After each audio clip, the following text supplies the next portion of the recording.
And there's still 2 players and ballers. 1 left now. Average, by the way, just kind of hopping around here. You can see players in the low ground are all forced to fight each other right now. Full has 0 ping, is about to go down to Webb here. These guys' last moments in this lobby coming up close. Can Magil hit the shot? And he does. Bacon Fist goes down right there.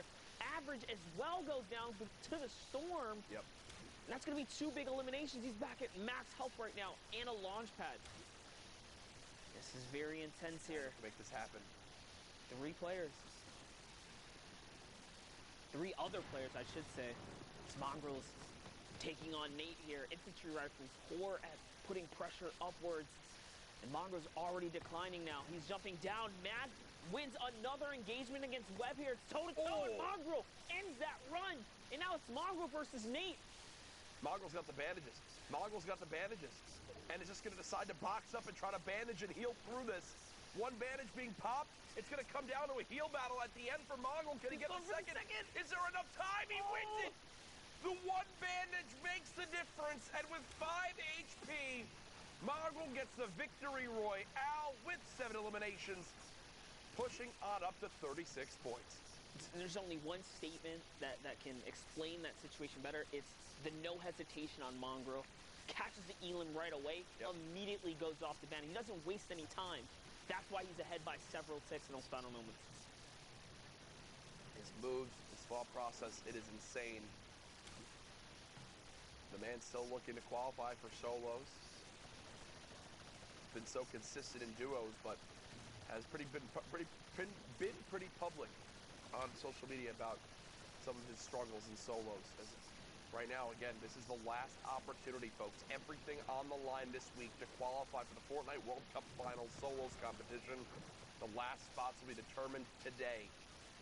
An hour and 11 minutes left in the queues in Europe. Ryu right now on your screen trying to drop this player down into the trap and does just that. Goodbye, Siberia. Have a good queue.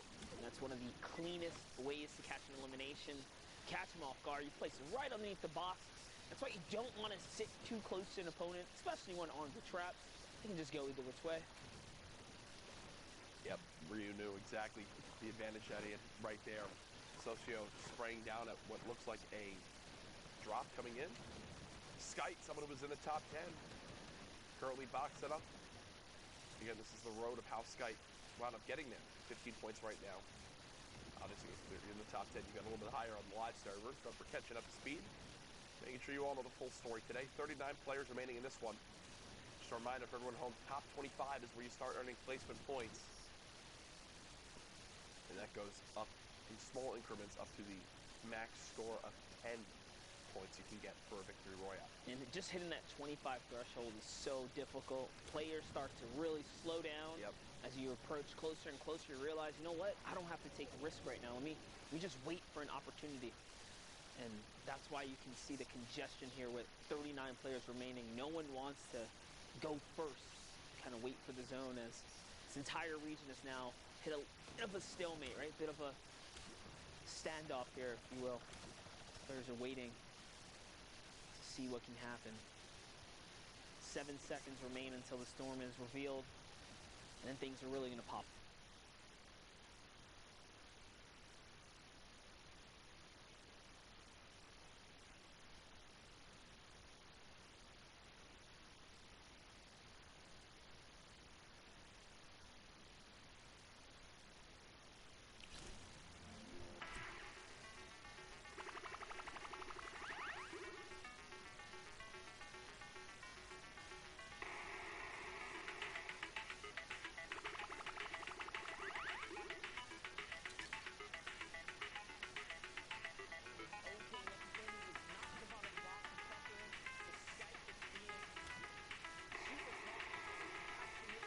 Nice. 120. Great tracking on Sky, who's a veteran. He's been a veteran on the competitive scene since the summer skirmish days. Good to see him back out here. Good form right now. Can he find his second piece right here? He's on the hunt. He's getting a lot of storm damage, trying to find himself a little place of safety here. There's really no option. I think that's a smart play from Sky. Sky has bandages, right? And look at the builds. My so goodness. clean. But yeah, you've got bandages. You build on in, you take some storm hits, great. Right there, Skite got a free path in without having to worry about enemies while taking and only suffering 25 damage because once he gets killed with bandages. I feel like you can't be too upset with that. Yeah, not only that, he's being efficient. He's not blocking his rear end towards the storm because he knows he's safe. Catches a player with his blueprints out. He lands a big 105 right there. That epic AR, perfect for pressuring through players, especially in wooden builds. That is a very weak structure regardless of how much health it has. You can see a Shadow Bomb player right above him. Skite is looking upwards, trying to see if he can find an opportunity there. But just the fact that he's not in the low ground right now is allowing him to just kind of continue to keep pressure without getting too much in return here. Now the rotation once again, just holding the storm line. That's a big placement point right there. Top 15 here, Courage. And Skite, we hopped on board, had max materials now down to just 21 builds. That just shows how much Skite has tunneled through these last few zones. I like that. Spraying at the metal before it gets any stronger. Fully built metal this late in the game would take a lot to break. And there's another great combat shoddy. Engagement. He thought about going for the mats and stuff like that. Saw the baller kind of scoop on through and yoink it up. Couldn't get it. Find someone right out of the storm. It's Marcus, but there's another player in the storm. He knows it. Knows try to track right there, but left his top side open just a little bit. Finds the beast just in time to keep him in the game. And Skite more than happy. Again, it takes a little bit of storm damage just to reposition. Goes in the storm for a second. Takes 10 damage. That's fine. Look at how well he does reading the storm here. Yep. This is one of the most challenging parts of the game. Is this late storm movement. Rezus on the high ground. You've got 3 players on low, all fighting within 1 box of each other. Skite holding the edit, drops 1 player in. There goes Ryu, who we were watching earlier on. The other player just above, I think, is weak as well. Yes, Zone cut down by the combat shoddy. Skite now 1 versus 1. And the player on the height has begun to drop down. It's Rezus, who's landed in the tree. Skite knows this. Skite's going to try to spray down this tree in hopes that Rezus has to drop with the redeploy. That should be a free elimination for Skite. There's no way. You're not going to be able to drop on in onto a player like Skite and get away with it. He knows it as well. 8 limbs, victory royale, jumps up to 33 points. Way to turn that game around for the Lastrine boys. Skite really clutching up in those final moments, holding his composure, and more importantly, just storm coasting right along those outsides, guys, allowing him to save material and come out on top. But we're hopping into the next round here. You saw Skite, previous victor, here trying to make his way in the top 10, guys. Don't forget, he's in contention right now for making it through the Worlds, guys. Is their final opportunity here for the European region. We've already punched the tickets for OCE. Here we have Zestin, lands a boogie bomb. Can he make it in time? Decides to double up on it. Says, you know what? Let's start this party again here. Finds Fixie with a nice 1-2. And is there any more of a frustrating way to go down in a game right there? Double boogie, no chance to really defend yourself.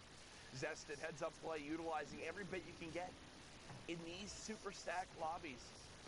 Monster, a lot of times you don't get to loot all you want. I can promise you, you're not landing in a spot uncontested. You're getting some scraps and having to make the most of it. And right there, keeping the boogies for a moment like that, so smart. As you guys know, we catch up with replays to see exactly how these top players have made it to where they are. We just watched Skite win that last game. Here's the game after. Now at 34 points.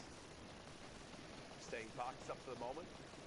And, well, a door nearby. He might actually try to make something happen. No way. You think he opens it? Gives a little knock on the door here. Let's see. You see someone off in distance, and oh my, the precision there to just open up the pyramid and one-pop that guy. It's extremely weak. And that'll be the one thing that assault rifles will always have a place for in this game. Oh, right? yeah. Even with people saying, oh, I'm just going to run the TAC AR or the drum gun does the assault rifle's job. Right there, the assault rifle did the assault rifle's job, which you love to see. He's going for the wall replace battle with this player on the other side. And I love how he's doing it. He's not overexposing himself. He's staying in the comfort of his own build here. And right there for a second, you saw the little change up in how the builds were going. Oh, he gets one wall. He gets the pyramid as well.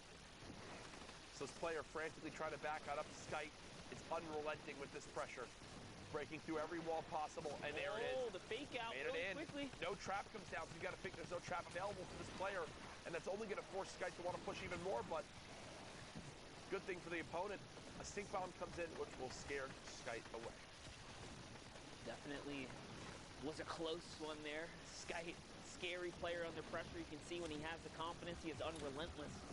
But he's composed. He knows what to do. As Skite lands on someone, trades out a couple shots. As Chris, he goes off to build here. He's trying to reposition up now. He does have plenty of heals. He pops one preemptively here because he's probably going to go on the hunt again. He actually caught someone there. That is not going to be his priority. Instead, priority is get to the zone.